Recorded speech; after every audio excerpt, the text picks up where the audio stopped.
Tonight, we are very fortunate to have Andrew Reddaway making a presentation followed by a Q&A session.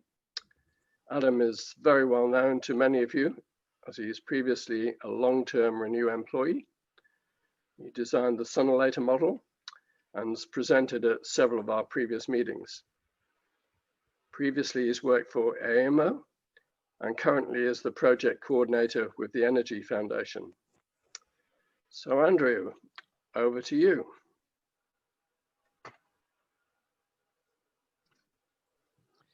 Thanks for the generous intro, Rob.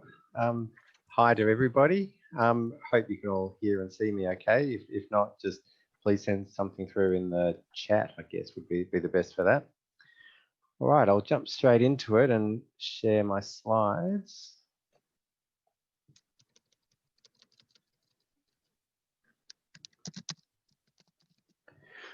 All right, so the solar switch off. I'll be going through 5 main topics here, as you can see. All right, rooftop solar uptake. So this is a chart showing the forecast for how much, what's the capacity of rooftop solar that is projected to be installed in Australia into the future. From the CSIRO, they did a fairly detailed modelling exercise not too long ago. And the axis on the left here is in megawatts. So that's a solar system on a roof might be, say, 6 kilowatts. A megawatt is 1,000 kilowatts. And we're talking at the moment already up around 9,000 megawatts. Or another way of saying that is 9 gigawatts. So I'll be talking about gigawatts in some of the slides after this. So you can see there's a lot of lines on the chart, but the one to look at probably is the top line. That corresponds to scenarios that have been used in other planning documents for a fairly fast uptake of solar and a fairly quick transition to renewable energy. Some of you might remember Kerry Schott, the chairperson of the Energy Security Board, who presented at a previous talk for the Renew Melbourne branch a few years ago now, I think. She came out recently and said that she thinks that the step change or the fast uptake scenario is the most likely to come to pass in the future. So that's good news. And if we look at those upper lines there, we're seeing a pretty quick uptake. So we've got solar on about 1/3 of households at the moment. So if we double that by 2030, then that could be perhaps 2/3. There's also, of course, all of the commercial and industrial roofs that haven't been taken up to the same extent as residential. So there is a lot of scope for solar. Plus also, if you're looking at into the future, you've got new buildings getting built as well. So the roof space is actually increasing. Rob mentioned I used to work for AEMO, but back in 2012 with them, I did the organisation's first forecast of rooftop solar uptake, and at that point I was projecting for their fast scenario by 2030 maybe around 18 gigawatts, and the forecast is coming out of CSIRO at the moment is pretty close to that. So that's encouraging, I guess. So the first line there, just showing the gigawatts. That's just off the previous slide. So that's a pretty fast uptake, and it's going pretty quickly at the moment. In 2019, there was about 2 gigawatts of rooftop solar installed. So to give you an idea, that's about the same capacity as a large coal-fired power station. The difference, of course, is a large coal-fired power station has the ability to run 24/7, barring shutdowns for maintenance, that sort of thing. Whereas rooftop solar only runs for a part of the day, obviously. Average demand on the NEM is about 20 gigawatts of power. That's a very rough number, but when I talk about NEM, that's the National Electricity Market, which is the main grid in Australia from Port Douglas in Queensland all the way around to Port Lincoln in South Australia, and connected into Tassie as well with a subsea cable. So you can see that 2030, 2040, we're getting up to the level of rooftop solar where if all the solar panels happen to be operating at perfectly in perfect solar conditions at the same time, then you're getting to the stage where you could run the entire grid theoretically off solar. So just the rooftop solar, not even including the solar farms out in the paddocks in the countryside. So yeah, we're seeing that rooftop solar is already a major player in the electricity industry. So it's a great result for the energy transition. I mean, I'm sure everyone on this call wants to see renewable energy displace fossil fuels in the energy supply. And yeah, rooftop solar is more than pulling its weight, which is in contrast to other components. So the construction of wind farms and solar farms, that's lagging, and there's some reasons for that, as you can see on the Renew YouTube site of the presentation I gave on transition delayed. Yeah, just briefly, I guess the big sort of handbrake is construction of new transmission lines and energy storage, large-scale energy storage to save energy from when it's sunny or windy through to times of when it's cloudy or you have a wind drought. And yeah, those components haven't really even got off the starting block yet. And the underlying reason is really about the market structure. Even though wind, solar, transmission, energy storage is the most economic long-term option for Australia, for the electricity grid, even though it's economic, our current market structures make them unprofitable to build energy storage for investors. So that's why we're seeing those components lagging. But rooftop solar is a bright spot and it's going really well. Okay, so South Australia, what's happening there? I guess looking at the headline, you could think I was talking about outbreak of a virus, but no, we certainly don't wish that on anybody, and we hope that our cousins in South Australia can stamp it out quickly, I guess. But yeah, in terms of solar, yes, as you can see from some of these headlines, the uptake of solar there has been even quicker than the average around Australia, it's actually caught the electricity industry by surprise how fast the amount of rooftop solar has jumped up over the last couple of years. And it's got to the stage where the Australian Energy Market Operator, AEMO, the grid controller, has realised that they actually need to be able to control the amount of electricity that's coming into the grid from rooftop solar. So South Australia is sort of the canary in the coal mine, I guess. They're the front runners in this issue, and what's happening there is likely to play out in the other states and territories over the next several years. Now, this is a fairly busy chart, but it's actually a really useful one. So I'm going to spend a little bit of time on this. And you can see on the right, I've put up a few questions as a bit of a fun quiz. So you can have a think about what the answers to some of those might be, I guess. So again, the axis on the left is megawatts. This time it's a generation in South Australia. So electricity generation feeding into the grid, and in different categories. So the bright yellow is rooftop solar. Just below that is the utility solar, so big solar farms out in the countryside. Green is wind, which, as you can see, is quite variable. Well, solar is obviously also variable, especially once you consider nighttime and daytime. So So it's easy to pick out that we're looking at 5 separate days here because of those 5 chunks of yellow. And then we've got different shades of orange for the different types of fossil fuel gas generators that exist in South Australia. They have no coal there anymore.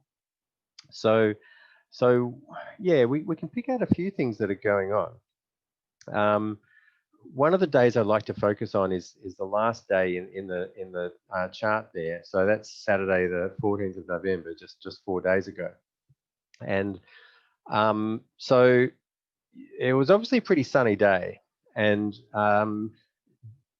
because you can see there's so much solar, and at around noon, we're seeing that if you add up both the rooftop and the utility solar, that's making up almost the entire chart from the 0 axis up to the top, which represents the amount of electricity demand in South Australia for electricity from the grid and from rooftop solar as well. Now, yeah, so one of the questions is how can the chart extend into negative territory as well? And the reason why OpenNEM has done this is so above the axis is South Australia's demand for electricity. If there are any exports from South Australia out to Victoria, then that's shown below the chart.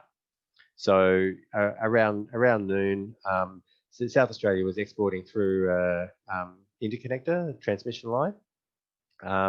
What's that, about 400 megawatts of power? So that's good. One of the other things you'll notice is that gas-fired generation is going all the time.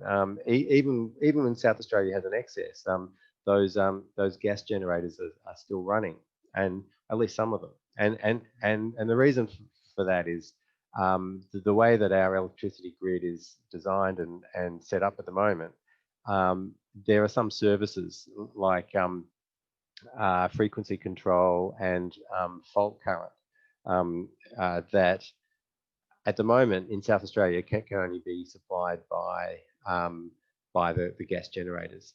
They are actually installing some other equipment that can help out with some of those things, and that should reduce the amount of gas that has to run all the time. A couple other things on this chart, I guess. If we look at Saturday, if we take off the rooftop solar, then that curve that you see between the bright yellow and the dark yellow, so that's the demand that has to be supplied from centralized generation, and you can see that in the morning when the solar starts up, you get a very fast drop in how much electricity has to be generated by those centralized power stations, and then in the evening, when the solar starts disappearing, you get a very fast increase in that very fast ramp up of those power stations, and that can be quite harsh on some of those fossil fuel generators. Gas tends to be a bit more responsive, but yeah, if we saw these sorts of ramps in other states like Victoria, then if we were calling on brown coal to provide that sort of fast ramp up in the evening, that would be quite difficult. You might be risking failure of the equipment perhaps, or at least wearing it out prematurely. Shall I go on, or shall I answer a couple of the other questions? Okay, I'll put you out of your misery and answer the questions. So purple is imports from Victoria into South Australia. So in this case, you'd expect that most of that would be coming from brown coal power happening overnight. So and there doesn't seem to be much wind in South Australia, so there's probably not much wind in Victoria either. The weather patterns in the two states are correlated fairly closely. And the other question, why do we have a flat top here? Now, I haven't dug into the detailed data, but it really looks like what's happening is there's so much solar and also some wind around that South Australia's it's exceeded the capacity to absorb all the generation that can happen during the sort of through most of Saturday during the daytime. So they've maxed out the capacity of the interconnected to Victoria. They're pushing out as much electricity eastwards as they can. And so what they've had to do is actually curtail some generation. So it might have been a bit of wind or a bit of solar that's been told that they have to generate less than what they actually could. And that has been happening in South Australia. It's not a massive percentage of renewable generation, but yeah, it is a bit of a shame that there has to be clean, cheap, renewable electricity that goes to waste just because the capacity of our grid can't deal with it at the moment. Okay, two maps here. So the one on the left is sort of existing transmission lines. And the one on the right is a whole bunch of plans for future developments, I guess. So over on the left, the main thing I wanted to highlight was just where the interconnectors are, and the main one is down near the coast. They call it the Haywood interconnector, and yeah, up close to Mildura, there's also a smaller interconnector, but that's a lot smaller. So when people talk about interconnectors, they normally ignore that one. Over on the right, yeah, so all of these colourful lines are planned new developments for transmission. So you can see some dates on there, but the main one that I wanted to highlight here was this big green line that heads east from Robertstown over to Wagga Wagga in New South Wales, and that's Energy Connect, and yeah, that's a really important development for South Australia, because if last Saturday, if that had been operational, then South Australia probably would not have had to tell some of those wind and solar generators to reduce their generation. That wasted clean energy could have not been wasted and instead sent over to offset some coal burning in New South Wales. So yeah, that's a project that's due in 2025, but yeah, as I was saying, transmission has been really slow to get off the ground. There's a lot of sort of red tape. The planning processes were designed more for incremental build outs of an existing system, just to cope with increases in demand. The planning processes have not been responsive enough to cope with an energy transition like what we're going through now. Okay, so that's from a big picture point of view and what's happening in the transmission lines and electricity grids. But how about for householders who may be installing solar? Well, what's happened is since the 28th of September, any new solar systems being put in, the householder has to nominate a relevant agent, which is a bit of a funny term. It sort of makes you think of Hugo Weaving as Agent Smith in The Matrix, or maybe James Bond or something. But it's I'll come back to that in a bit more detail later on. But it's basically a company who you're giving them the power to remotely switch off your solar when necessary, as a method of curtailing or reducing that amount of generation that's going into the grid. So as part of that, if they're going to remotely switch it off, then there has to be a way for them to do that. So all solar systems that are going into South Australia now have to have some sort of communications set up, usually an internet connection. It does make me wonder if a household actually has no internet, what the workaround is. There may be a couple that I'll come back to. If you install solar prior to 28th of September, then you're not affected. Even if all of your neighbours do get switched off, your solar gets switched off for some reason, then you would be unaffected, because you've got one of those older solar systems that didn't have this capability set up.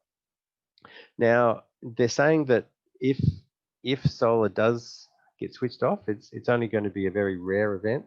Like they're saying maybe a few hours a year, or maybe happen on a few days per year, that sort of thing.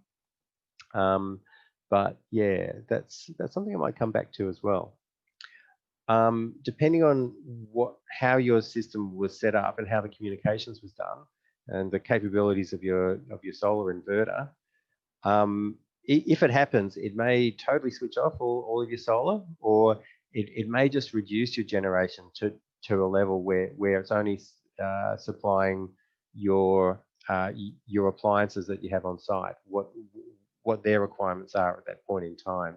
So in that case, you'll still be able to generate something to keep your appliances running, but anything above that you would have exported out to the grid would get reduced. So you're not actually exporting, which is a more logical way to do it. Now, when they're talking about nominating a relevant agent, in reality, it'll all be managed. That process will all be managed by the solar installer or the solar retailer, the company that's doing your solar for you.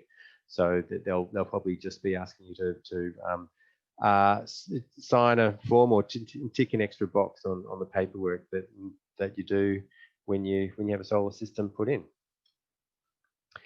Yeah, so the South Australian government has made this pretty clear. I've just got the link down the bottom and a bit of a quote there, and on the right I've just put up a sample of some of these relevant agents. Many of them operate through the solar inverter, and some operate in a couple other ways, but I'll come back to that later. Okay, so one of the big questions is, why is this actually necessary? I guess I've touched on it a little bit, and when I was talking about the electricity grid and how you can have these excesses of electricity in the grid, and one implication of that is that you might be wasting some renewable energy, but another implication is that if you have an excess, then it can actually make the grid unstable. If you've got too much electricity flowing into the grid, under some situations it could actually trigger a blackout. So this is the reason why one of the functions of the Australian Energy Market Operator is they're on a 5-minute basis. They're communicating to all of the centralized generators and saying, okay, you guys speed up, you guys slow down. And the reason is to keep supply balanced with demand all the time. But until now, they've had no control over rooftop solar. And when rooftop solar was small, then that wasn't really a problem. They hadn't really worried about it too much. But yeah, as we saw in the first couple of slides, rooftop solar is no longer small. There are times when it's going to be the dominant generator in the grid, especially when it's sunny, obviously, but also if it's a combination of sunny, lots of sun, but also if the temperatures are fairly mild, then it implicates low demand on the grid, because you won't have people turning on all their air conditioners or their electric heaters. So those are the sorts of times, as we saw on Saturday the 14th. So yeah, so if you have rooftop solar as the dominant generator and it's pumping all this electricity into the grid uncontrolled, hasn't got any regard to that necessary balance between supply and demand, yes, that can cause problems. And in the worst case, let's outline what could actually happen. So let's say that main interconnector is already out of action. Maybe we've got a period of really bad weather, like mini tornadoes, that sort of thing. That would never happen, would it? Well, as we saw some years ago, yes, occasionally it does happen. So if it's one of these sunny, mild days, rooftop solar supply most of the demand, and then a transmission line goes down near Adelaide. So the electrical lines are now touching the ground. They're discharging their electricity into the ground instead of going where it should go, down the line. So with that electricity suddenly disappearing out of the system, that drops the voltage of that. The voltage is the pressure of the electricity going through the system. It would briefly collapse in Adelaide. The voltage would drop to a very low level. Safety switches in the grid, like at the substations and all that, they would kick in to disconnect that faulty part of the system, but it takes them maybe a split second to activate. And during that time, the rooftop solar inverters, they've recognised that the voltage has gone to, it's collapsed. It's a really low voltage. It's like, oh, we've got a blackout. And if you have a blackout, then rooftop solars, they're actually required to switch off because you don't want the solar inverters pushing power into your local lines in your street when maybe someone's up a pole trying to fix it.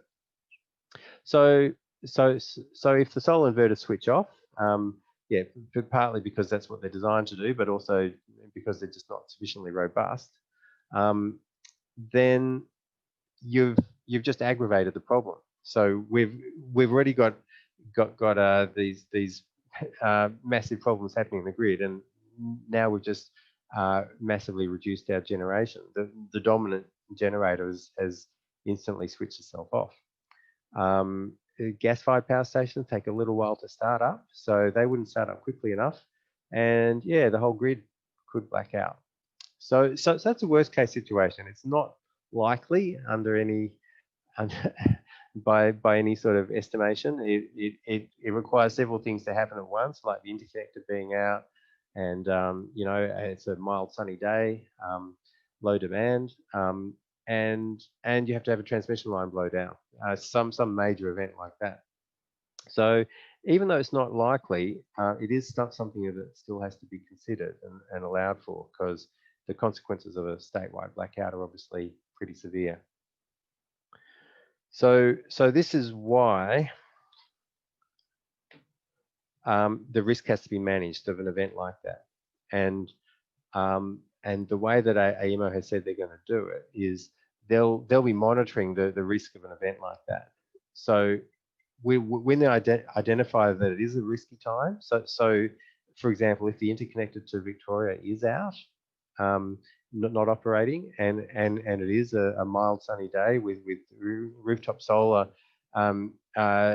rising through the day to become the dominant generator and generating almost all of the South Australia's requirements, then they would identify that risk is building up if some major event was to happen.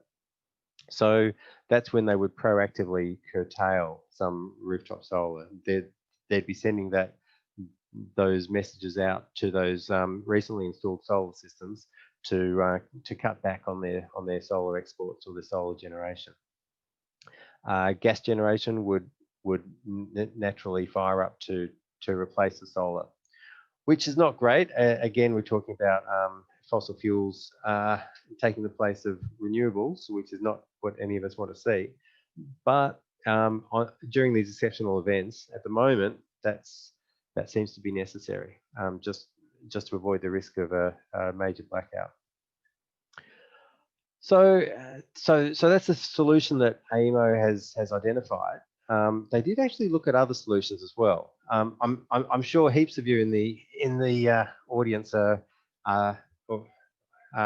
already sort of thinking, well, what about energy storage? Can't energy storage solve most of these sorts of issues that Andrew's been mentioning? And the answer is, well, yes, it could, but the amount of energy storage that you need is really quite quite major.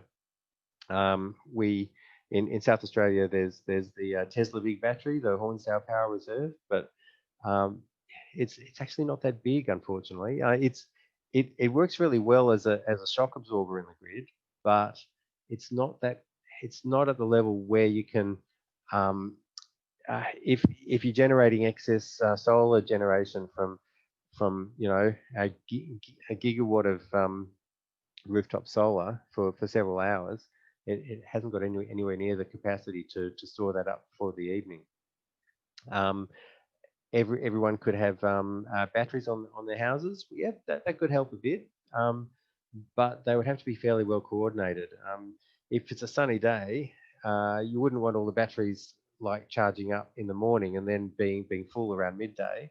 If that was the case, then they're not really doing anything to soak up excess generation in the afternoon. So you'd have to operate them a bit intelligently. So on a sunny day, you delay their charging a bit. Even then, you could have a lot of them full at the time when you really needed them. So they'll help, but yeah, they may not be the full solution. Hot water is a much cheaper way to store energy than batteries, and we have the silly situation in South Australia where a lot of the hot water tanks are set up on a historical tariff or a controlled load setup where they automatically turn on, say, 1 a.m. in the morning, because that's traditionally when you had excess power from coal that you wanted to soak up. But yeah, they should be changed to turn on at maybe midday or something like that, when we have more of the issue of excess power now. But yeah, AEMO looked at it and they said, well, yes, it'll help, but that's not going to really be the full answer either. Even if that was in place, then you'd still have to have an ability to curtail solar when necessary. Energy Connect, the new transmission line, that would help a lot. So that's due to come in say 5 years' time. But yeah, unfortunately, AEMO needed a solution well before that comes in. Hydrogen is another long-term solution. If we have lots of excess generation in the grid, then we could use it to electrolyze water and create hydrogen gas, and either store that for future use or ship it overseas as an export, like we do with fossil gas at the moment. So yes, that's a potential, but that's really in the future. And you also have the issue that are companies really going to invest in large amounts of infrastructure to do that? If it's only going to run occasionally when you have these exceptionally sunny, mild days, that might be hard to justify the capital expense of that.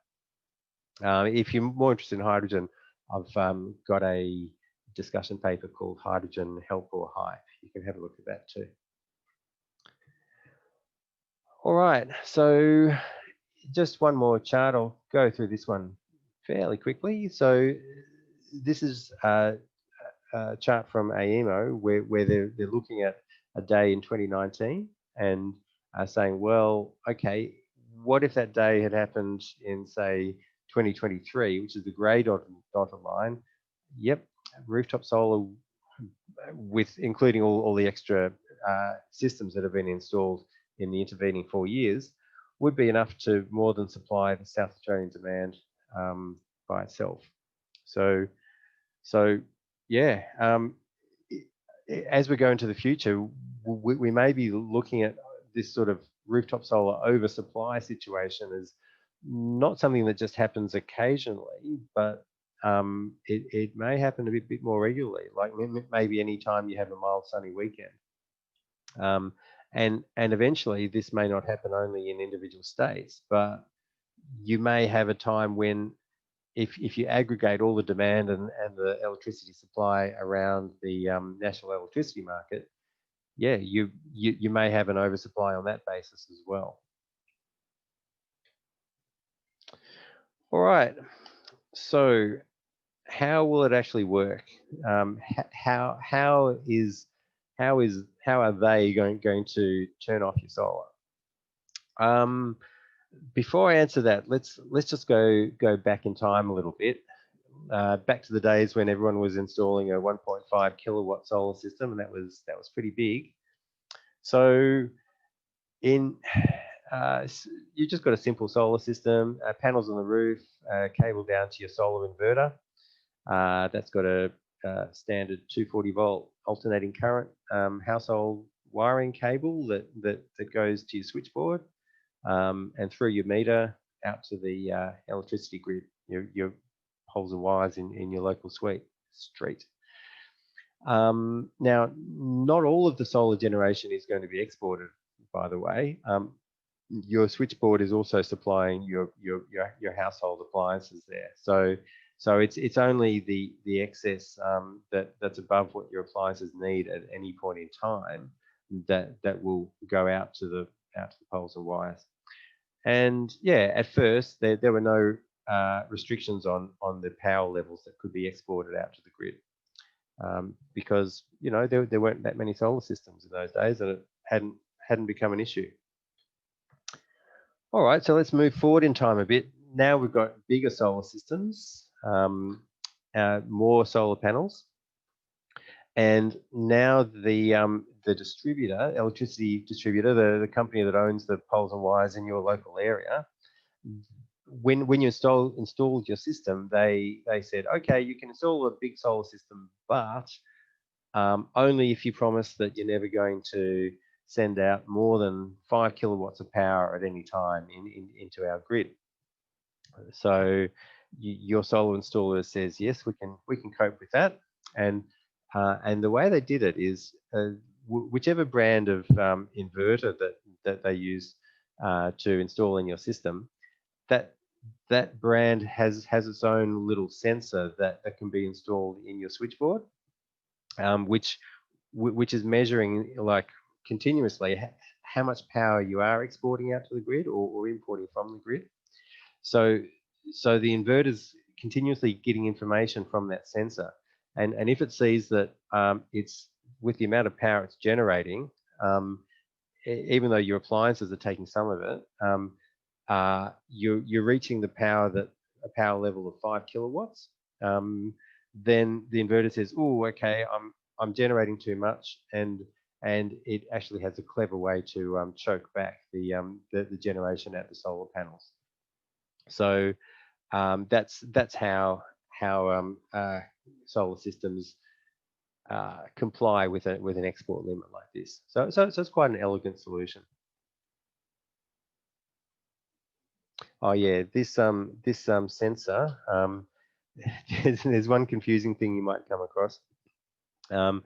One of the common brands of inverter is Fronius, Fronius, and their sensor that works with their system is called a Fronius smart meter.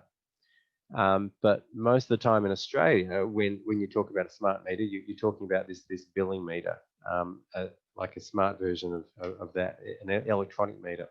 So yeah, it's important not to confuse those two gadgets. All right, now another thing that's become common is it's nice to have some monitoring of what your solar system's doing. So, well, there are some people who are quite nerdy and they just want to see how much they're generating and how many tons they're offsetting, and am I generating more than my neighbour, and all those sorts of things, which is all good stuff. But it can also be quite useful to identify if maybe you have a problem with your solar system, like it was generating well, and then suddenly it's only generating half as much. Then that's something you would want to pick up, hopefully sooner rather than later. So the way that's generally done is your solar installer, when they're putting in the system, they'll connect a cable from your inverter to your internet router, like your Wi-Fi box that you connect to with your gadgets. And so through that, your inverter can communicate to the internet to a web server somewhere. So often it's a web server that's provided by the same company that manufactures your solar inverter. So that's aggregating the data up on the cloud, as most of us are doing in some form or another these days. And then the solar householder can access a website with a login and password, and see charts and tables, etc., for what their solar system's been doing. So that's a nice, useful feature. All right, so let's now finally talk about how the solar switch off would work. So I'm basing this on South Australia, and it looks like other states are probably going to end up with a similar system. So if your solar inverter has a cable going to the internet router, and then it's already connected to the internet.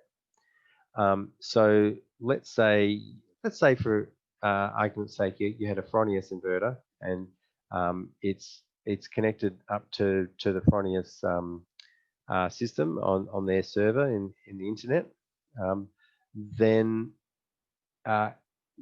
the system that's been put in place in South Australia is, rather than just sending information out to there that you can view, they're also using that same system to, when necessary, change or tell your inverter to choke back the the power that's coming from the panels. So the information would come from AEMO, Australian Energy Market Operator. They've said, "Oops, the interconnector's gone down. Lots of rooftop solar. There's a risk that if anything else happens, then all that rooftop solar is going to be a problem."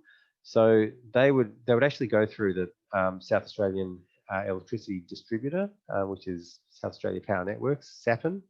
So they tell SAPN that they have to reduce the rooftop solar. SAPN would go out to Fronius and all the other relevant agents out there, and they would be sending messages, instructions to the solar inverters to reduce their power. So that's the typical way that it's being done, and in some ways it's quite elegant, because the solar installer hasn't had to add any extra gadgets than what they were probably going to do anyway.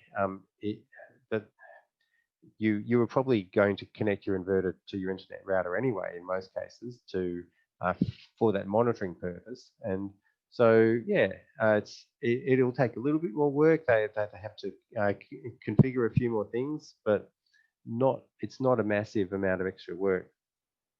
Now, one concern that has been raised is, if you're relying on this internet connection, then what if you don't have an internet connection? Or alternatively, what if some nefarious hackers out there decide to hack into all these systems of all these relevant agents? Could they simultaneously switch off all the rooftop solar in a state and cause a blackout that way? So those are concerns, and I haven't heard how it's being dealt with in South Australia. I suspect that they had to rush the system in so quickly over there that they've sort of said, well, let's just get something in and then improve it as we go. So yeah, it'll be interesting to see the news that comes out in the coming months and years.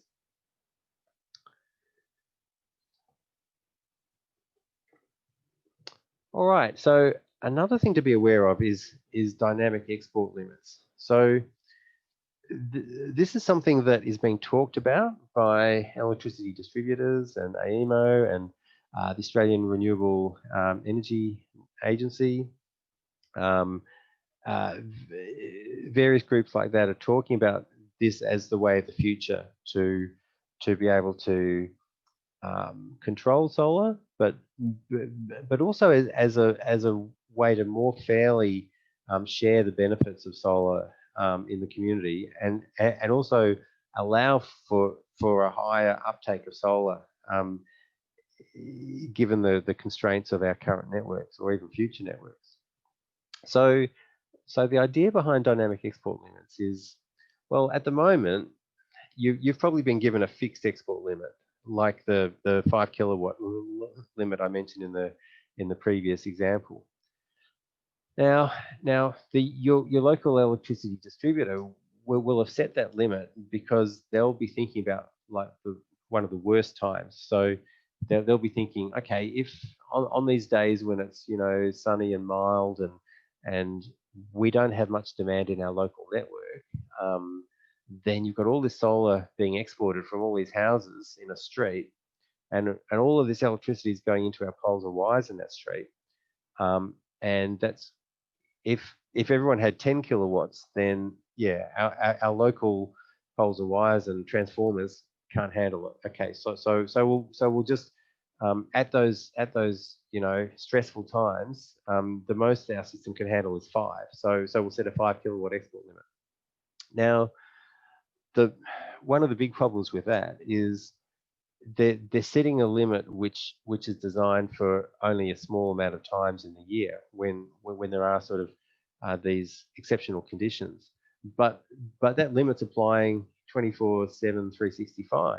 So there are times when the local grid could actually handle it, maybe if everyone was exporting more than 5 kilowatts. Well, yeah, but everyone with solar was exporting more than 5 kilowatts. But because of this dumb static limit, these solar systems are being held back unnecessarily. So it would be smarter if you could have a dynamic export limit. So in a situation like that, your electricity distributor might say, okay, if you're putting in solar, we'll give you a 15 kilowatt limit. You've got a really high headroom, but we reserve the right to reduce that at times when our local network is getting stressed.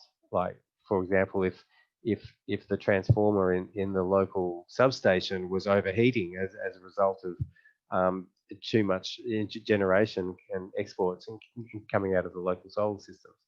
So the advantage of that would be that most of the time you've got effectively no limit on your export. So over a year, you'd be able to generate more solar than what you would if you had that dumb fixed limit. But the local grid's still protected because at those times when it actually needs to, everyone's solar can be dialed back and curtailed.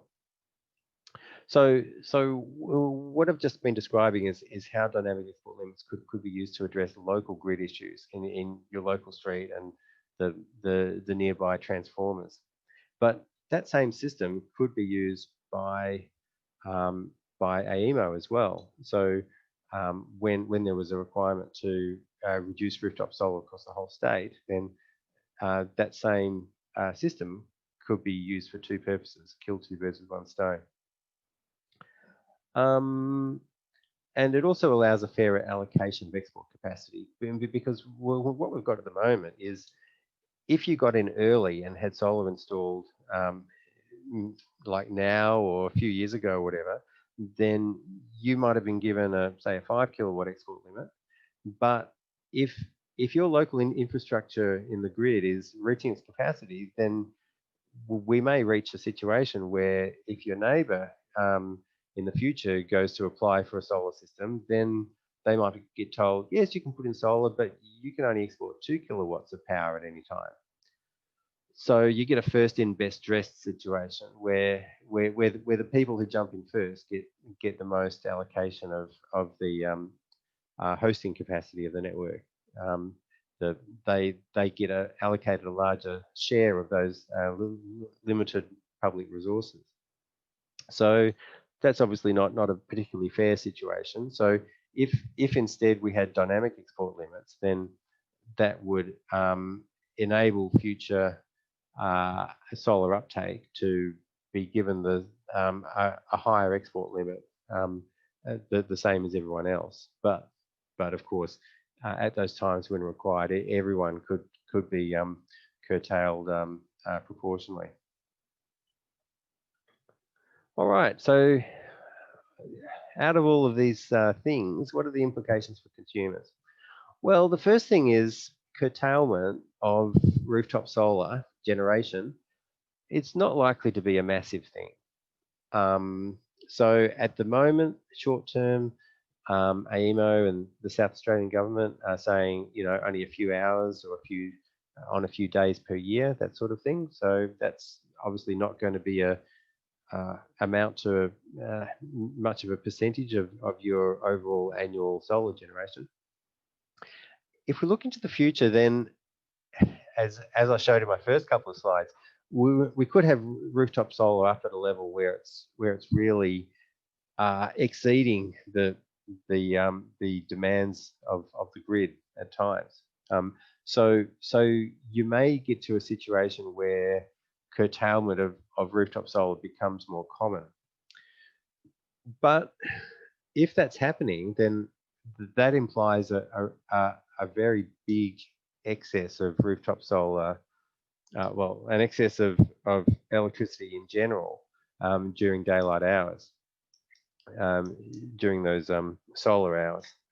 And if that's the case, then wholesale electricity is going to be super cheap.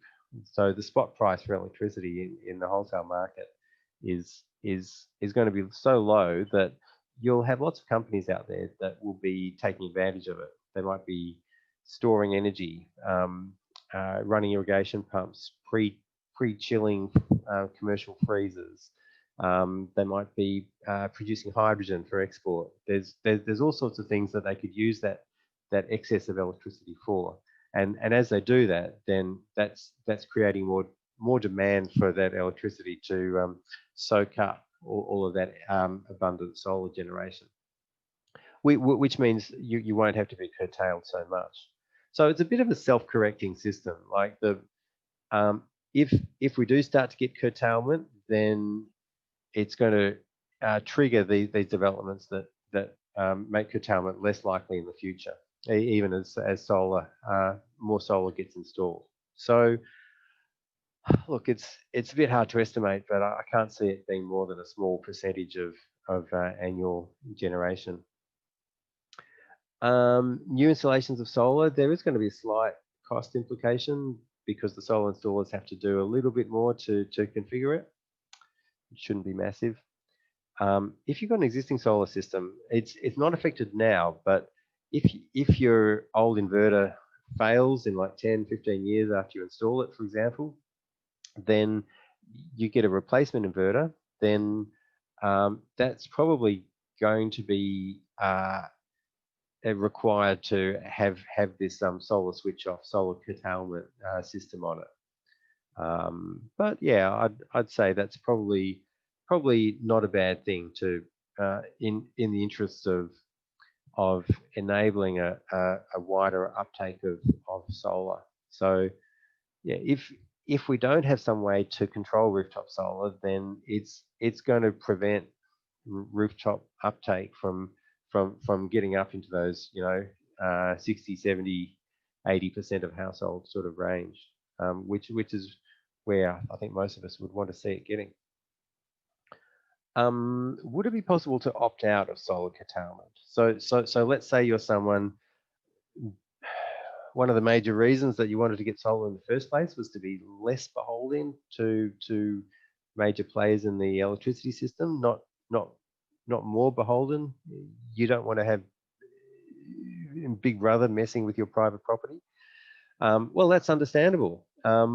Now, I haven't seen in South Australia at the moment any option for it, but it seems that as these systems get more mature, it should be possible to allow an opt-out. Like, for example, they could say, well, okay, if you're not going to connect your solar system to the internet and you're not going to allow curtailment at those rare times that it's needed, well, okay, but we don't want you to have a big impact on the electricity grid during these risky times of when high solar exports are likely or possible to cause a problem. So you can do it, but you'll have to accept say a fixed export limit of 2 kilowatts. Now I'm just guessing at numbers here, and this is a bit of speculation, but I don't see any reason why such an option shouldn't exist.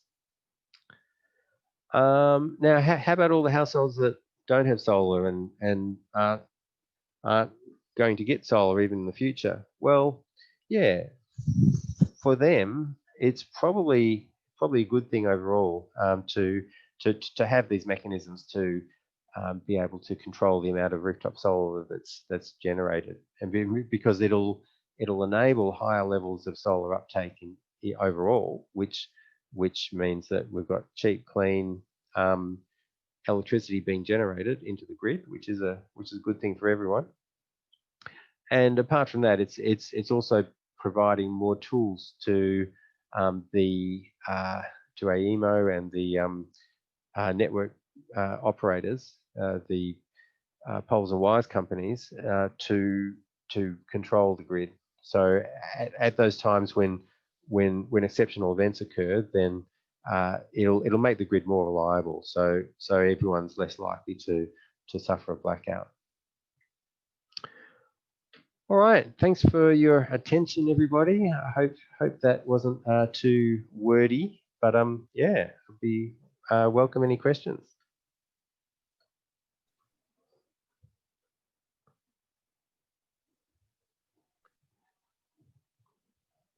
Thank you, Andrew. That was great.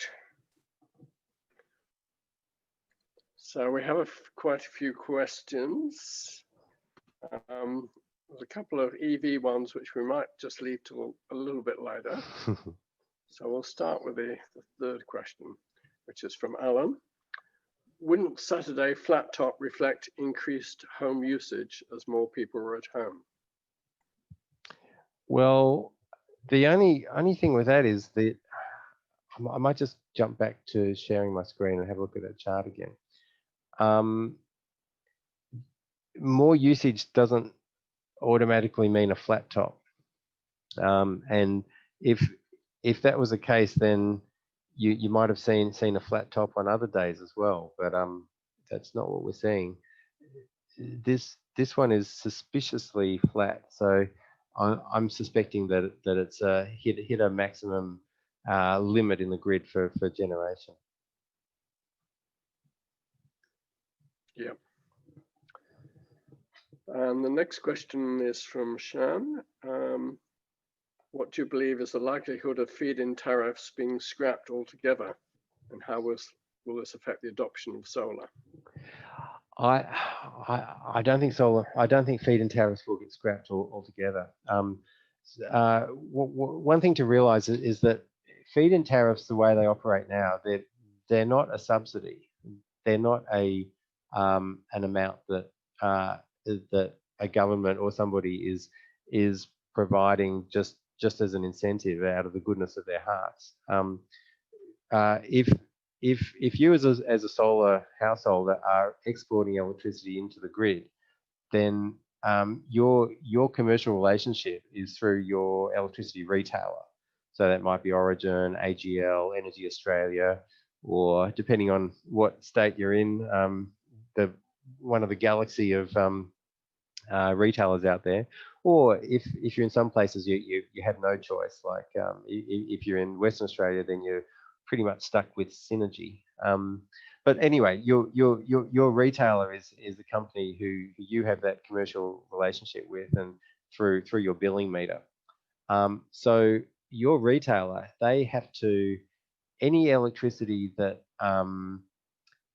you import from the grid, they have to purchase that from a generator, either on the spot market, the wholesale market for electricity, or through some kind of off-market arrangement, like a hedging arrangement or whatever, so like a contract. So when AEMO settles the market, they're summing up, like in each half-hour interval, what's the total amount of electricity that, say, Origin as a retailer had flowing out of its meters in South Australia. So that becomes a bill that Origin has to settle, right? They've got a total amount of electricity that they've supplied out to customers. Now, that's done on a net basis. So if there's electricity flowing to Origin from customers that are exporting their solar generation, then that reduces the amount of energy that Origin has to settle its bill on for that half-hour period. So yeah, when you're exporting electricity out to the grid, that actually has a value to your electricity retailer, which is closely tied to the value of wholesale electricity. So the only way that, assume for a minute that value is not zero. It's something above zero. So if you were not paid a feed-in tariff, then you're being dudded. You're supplying electricity which has a value, and you're not getting paid for it, and that's not fair.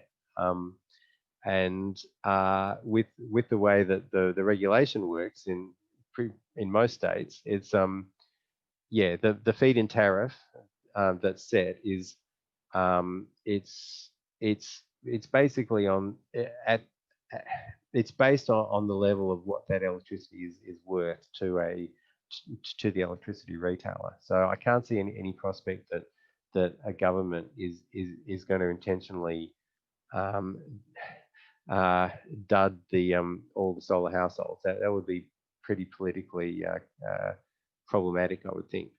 Now, what could happen is that if there's a massive oversupply of electricity in solar hours, then the price of electricity in solar hours on the wholesale market collapses and gets down close to zero.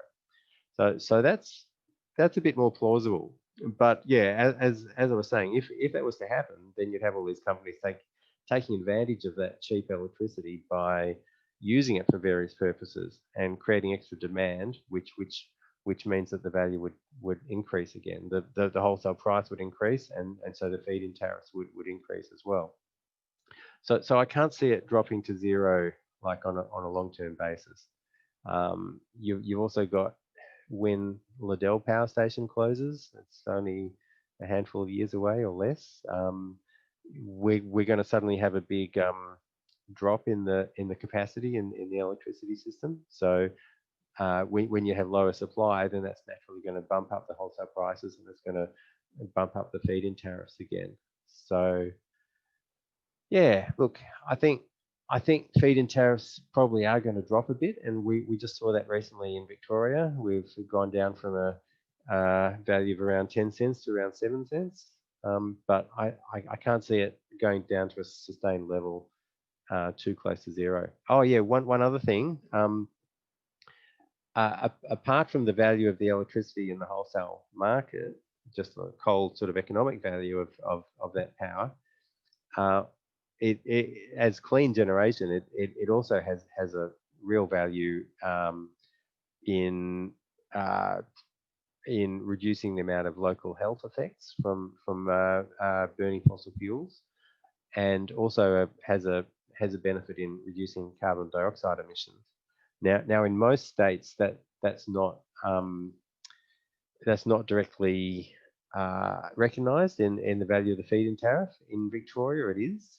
There's about 2 cents worth of feed-in tariff that retailers have to pay to recognise those social benefits. So yeah, I'd argue that even if the wholesale value was around zero, then solar should at least be value for those components as well. Sorry, that was a fairly long answer. That was good.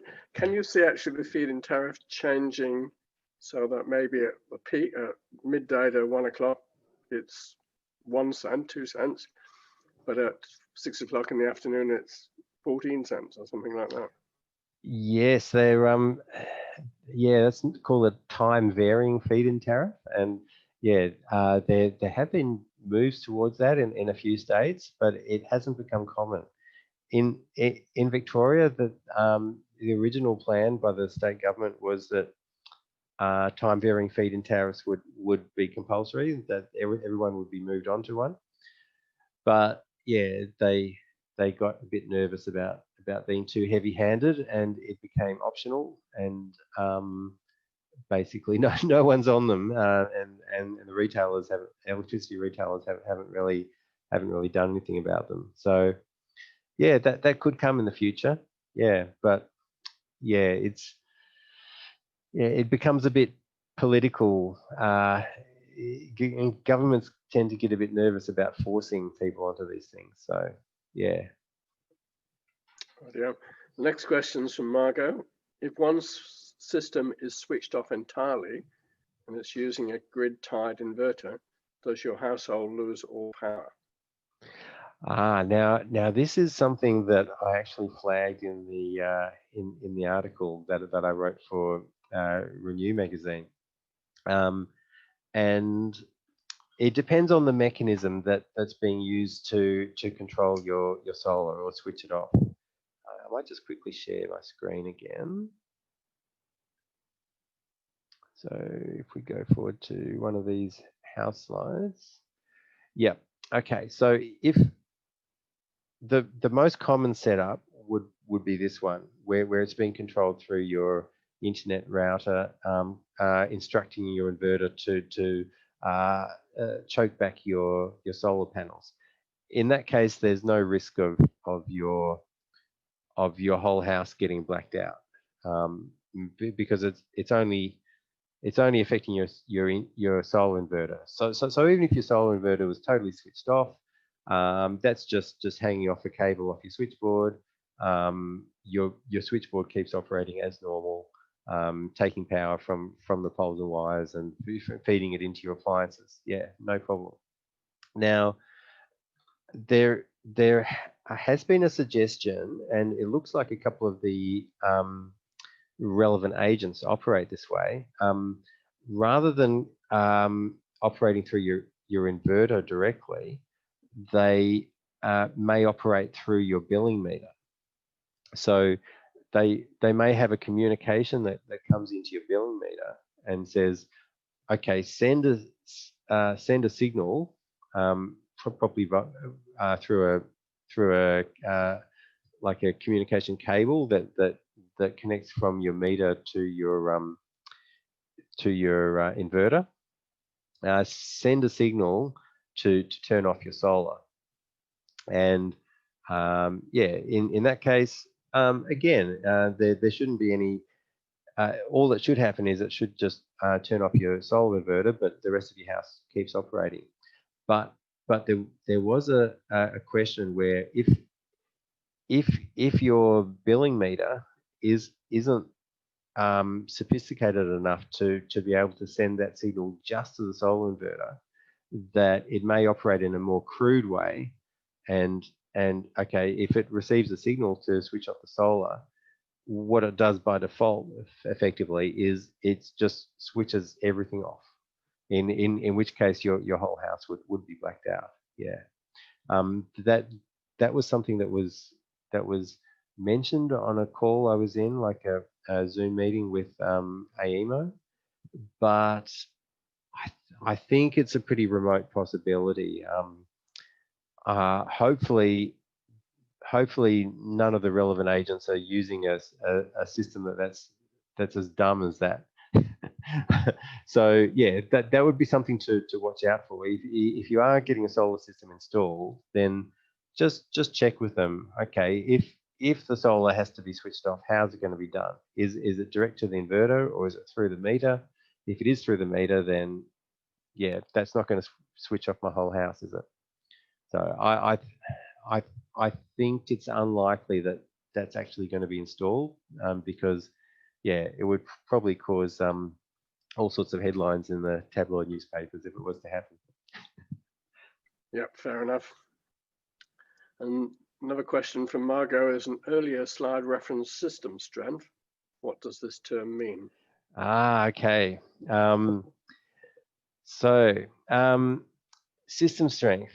There's couple of definitions of it, and I mentioned this in one of my discussion papers.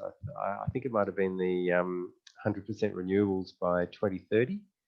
So you can find that on the Renew website. Okay, so what this the real heart of the matter is, in the situation where you have a say a transmission power line goes down, and it's going to discharge into the ground, right? So you've got high currents that are flowing through those transmission lines there. So because you've suddenly got like a short circuit, right? The electricity's being pushed into those power lines, and it's taking the path of least resistance into the ground. Now, what should happen in the grid is at the substation, transmission station, you should have safety switches which operate like your circuit breakers in your switchboard in your house. So if you had a short circuit in one of your lights or something, then you get a momentary super high current going through that short circuit. So your circuit breaker in the switchboard, it recognizes that high current and it flicks off, and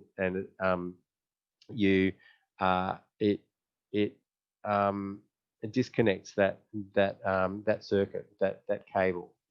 So the same thing is meant to happen in the transmission system, but that requires a super high current to be pushed through those power lines and into the ground.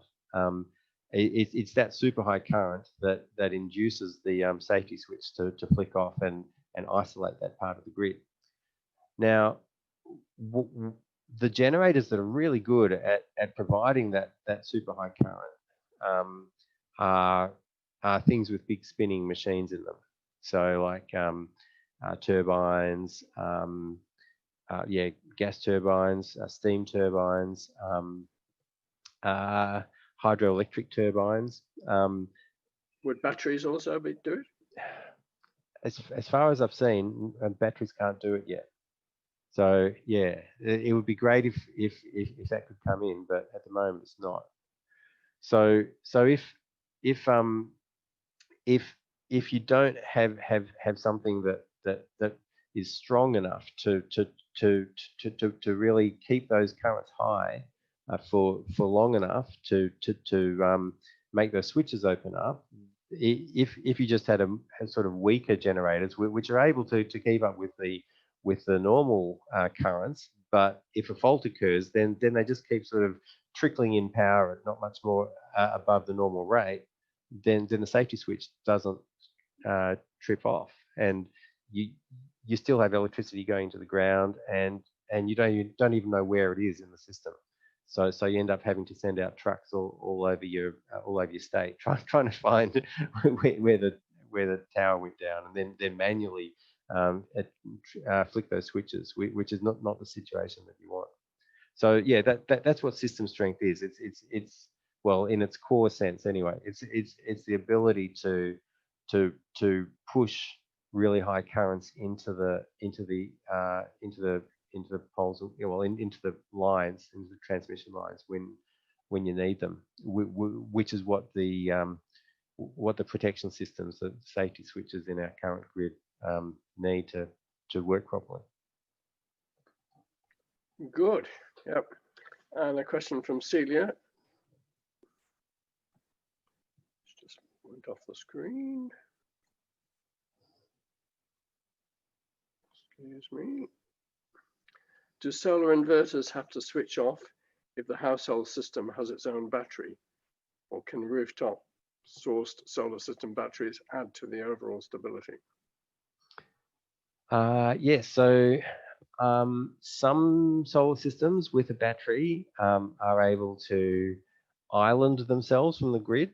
So they're able to form their own little island separate from the electricity grid. So if the if the power coming in from the street disappears, you have a grid blackout, then your solar system has like a robust switch which opens up to positively disconnect your household from the grid, and yeah, your solar system with a battery can power the house, or at least part of the house. So yeah, that's something to be asked a lot of questions about, and check with the people who are selling you the solar system what capabilities it really has, because some batteries can't do that. Some can do it, but they can't charge up from solar during the daytime during a blackout, which is a useful feature to have, especially if you have if you've still blacked out the next day and your batteries are low, then you would want that solar to charge them up again. Yeah. Was there another part to that question? Sorry. No, I think that was it. That's about it. Yeah. And from Ian, what happened to the 4 switches built into the Revenue smart meters? Oh, that's a fairly specific question. I'm not sure which 4 switches those are. There's been a whole bunch of different types of smart meters installed in different areas of the country, and it's changed over time as well. So yeah, sorry, I can't really help out with that one. Okay.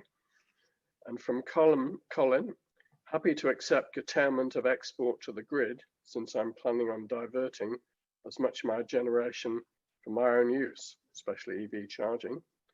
Suspicious of using the public internet for comms. Why not use a private comms link that's used by the distributor to communicate with the smart meters?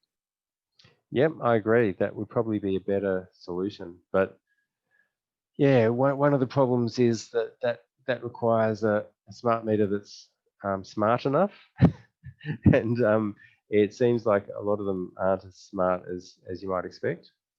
The other problem is, yeah, communication from the distributor, like the local poles and wires company, to the smart meter. In most parts of Australia, in the last few years, in the name of competition, the distributor's been stripped of its responsibility to own and manage the billing meters, and it's been given to the retailer.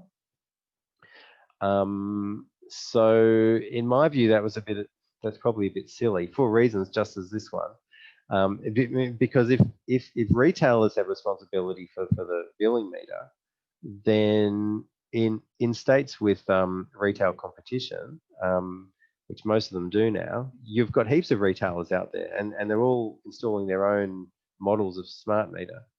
So that makes it really hard to have a consistent coordinated system to communicate with them all. If the distributor still had that responsibility and had some control over what models of smart meter were going in, and have a consistent, reliable communication method, then yeah, that would make a lot of sense. Yeah. And some of those communication networks are not particularly strong. I know in my case, my meter feeds to the neighbor, to the next neighbor, to the next neighbor before it gets into the system. Yeah, yeah, that's right. Drops off I think there's a quarter-hour reading. It quite often misses one. So yeah, that's right. I have seen a suggestion that maybe if the National Broadband Network had been a bit more far-sighted, that it could have been used for purposes like this as well. But yeah, as we know, that became a bit of a political football as well. So it's hard to sort of have these joined up sort of planning when you have, you know, politics and market competition can get in the way sometimes. Yep. And from Alan, will consumers with SPV systems be paying more or less for their daily connection fee to the retailer? Sorry, SPV, was that? You said SPV. I'm presuming that means solar photovoltaic. Oh, okay. Okay. Sorry, what was the question? They're paying more? Will they be paying more or less for the daily connection fee to the retailer? Oh, I haven't seen any indication that that the introduction of this system for curtailment of solar will have any impact on the daily connection fee. So with your daily supply charge, then that's it's typically in the order of, say, $1 per day. It varies around Australia, but so that's made up of a component that gets charged by your poles and wires company, your local distributor. So let's say they're putting on a component of 60 cents, which they charge to the retailer. And so then the retailer makes up their own tariff. This is in states with retail competition anyway. So they make up their own tariff where they'll typically add on their own amounts to cover some of their own costs. And so that might add up to $1. So I guess the only way that this new system is going to have an impact on that is via the overall cost for the electricity distributor. So if they're setting up a system to do this dynamic curtailment, then yes, that is going to have some costs, and that is that's going to be passed through probably to electricity consumers. So whether that eventually appears in the daily supply charge or in the charge per kilowatt hour is hard to tell.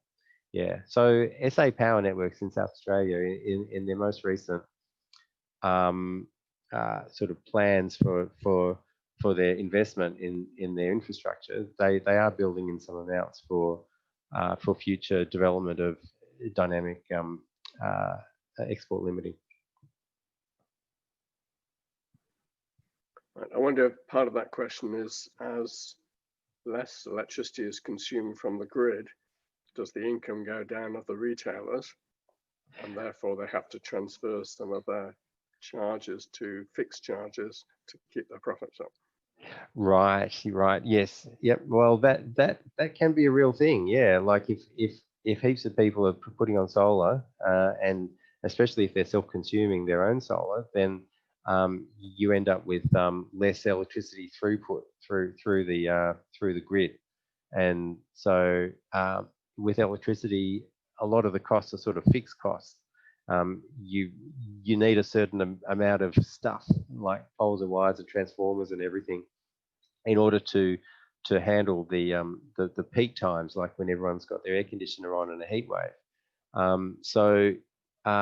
Yeah, if you got less electricity flowing through at other times, and that's providing less revenue to cover those costs, then yeah, naturally the distributors and the retailers are going to have to bump up their tariffs to compensate.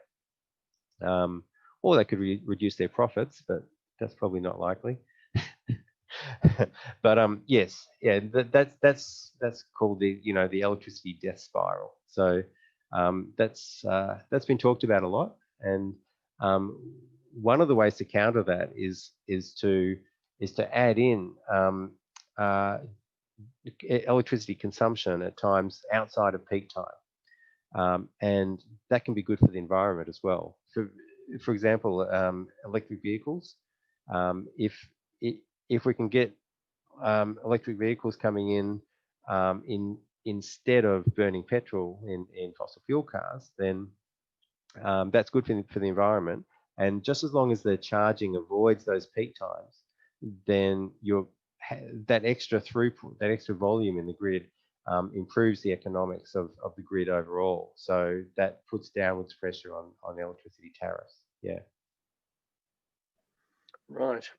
And back to one of Margot's questions. How can we determine whether your solar generation has been curtailed by the grid?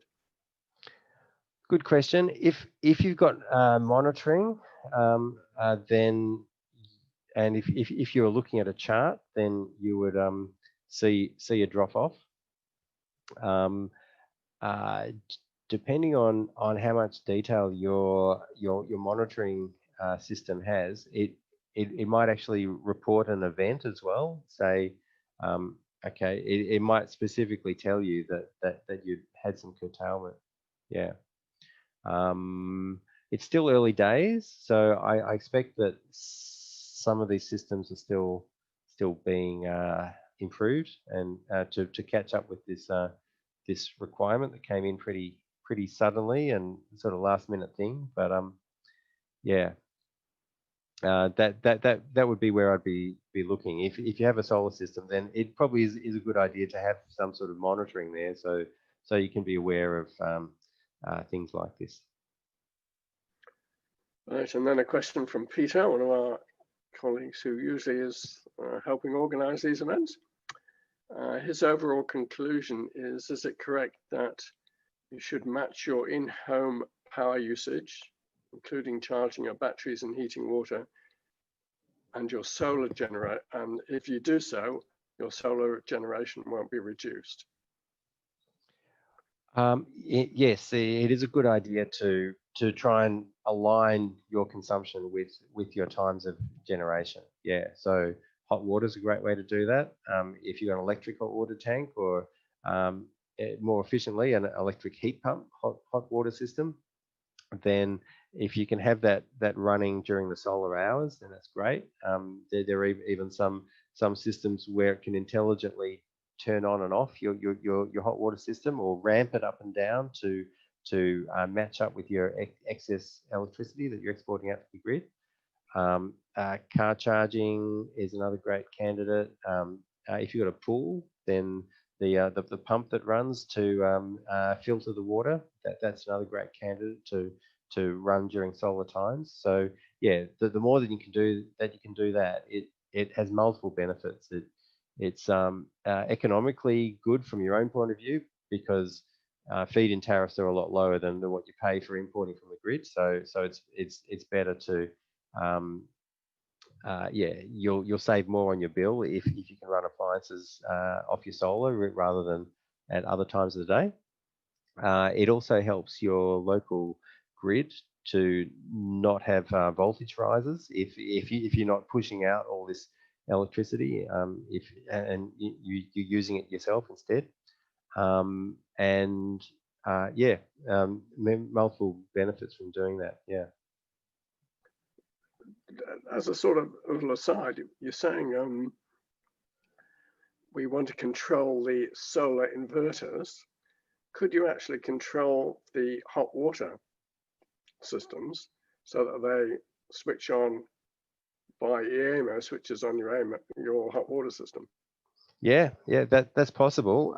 We're a long way from being smart enough to, or wise enough as a society, I guess, to do that. When the hot water systems in South Australia are still turning on at 1 a.m. in the morning. Yeah, it's just crazy. But yeah, I think part of the reason is that our electricity systems have been privatised and split up, and so each different section of the system has their own responsibility that they look after, and they don't have an incentive to go beyond that boundary, I guess. So it's hard to coordinate, the billing with the metering, with the generation, with the poles and wires, because they're all sort of operated by separate people and under their own rules and things. So yeah, it's progress is slower than what we might expect sometimes. Yeah. It amuses me, as I think I lived in Broken Hill 50 odd years ago, and their electricity authority, which was local, obviously, switched on our hot water every day, and it did it depending on the demand from the mines. So, and it had the township split into 8 sections, and it would switch them on progressively depending on how much power they had available, but they guaranteed that they'd be on for so many hours a day. So that's 60 years ago. But anyway. Great. Yep. So Alan asks, does it look when an inverter shuts, the owner can't use their own supply as well? So I think you've already answered that. I think I didn't answer that so clearly, actually. You have to check with with your solar installer or your solar retailer as, about what system they're setting up, because I'm aware of at least one inverter manufacturer where they're smart enough to instruct the inverter to when they get this signal from AEMO, their inverters will just be told to stop exporting. But I'm aware of at least one where it'll turn off the inverter totally, so you'll stop generating. So yeah, that's something to ask when you're selecting a solar system. All right, so Rodney, you're okay for a few more questions? Yeah, sure. Rodney's is, if you just want to use the grid as a backup, that is to use solar as my primary method of electricity generation and storage, would it be possible without putting back into the grid, but fall back to the electricity grid if there was a problem with my primary storage generation? Yes, there are ways you can do that. So in that case, you'd never be exporting to the grid, I assume. You'd have a battery and everything. So you've effectively got like an off-grid system, but instead of a generator, you've just got a low power connection into the electricity grid to just draw on when you have a shortfall, when your batteries run low, I guess. So yes, there are ways that you could have that set up, but yeah, you'd have to find a solar installer who knows what they're doing. Probably an off-grid solar installer. A lot of the solar companies out there they're just looking to churn out, standard sort of systems on as many roofs as they can, and they're probably not going to want to take the time to build a system like what you're talking about. Yeah. I'm going to a question from Margot. Why is gas needed as a constant for frequency control? Couldn't that be provided by wind generation? Wind generation, at the moment, my understanding is the turbines that have been going in, they don't really have that capability to moderate the frequency. If you really want to provide frequency control, then you have to be able to not only reduce power on when you're called upon to do so, but also increase power when you're called upon. And wind turbines at the moment, they're naturally trying to maximize their generation according to the wind speed, continuously, optimizing to run at the maximum power they can. So in that case, they don't have any headroom to increase their power when they're called upon. So that's what you would need to do if you wanted to respond to try and speed up the frequency. If you have a dip, you want extra power injected into the grid. So if you're going to do that with wind turbines, then you probably have to run them at a lower power level than what they're capable of. So you'd actually be wasting some wind generation just for that capability to be able to increase when you need to. So yeah, probably not the best solution. Where we really would like to get to, I think, is large scale energy storage that has the ability to jump in as needed to